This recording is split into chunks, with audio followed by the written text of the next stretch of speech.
started with me. With how much money did you took from us? Flood control projects is 500 billion. PhilHealth funds is 60 plus billion. GSAS, SSS, PDIC, you're not supposed to take those money, especially PhilHealth. It is unconstitutional to take excess money from PhilHealth and put it in the fucking infrastructure na ghost project naman. Do you think we're bobos? No, we're not. We're not idiots. Maalam kami dahil may YouTube University. Accessible sa marami. Huwag nyo kaming lukuhin. Nakakagalit. At kapag galit na kami kayo. Galit na kami sa inyo.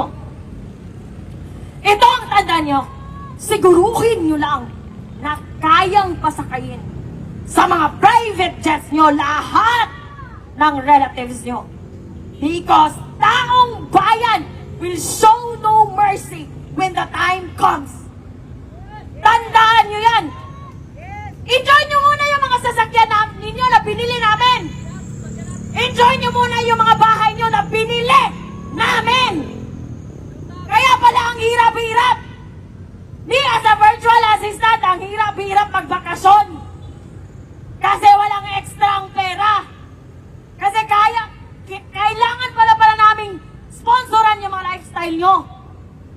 We sponsored your fucking lavish lifestyle without our consent, and that's evil.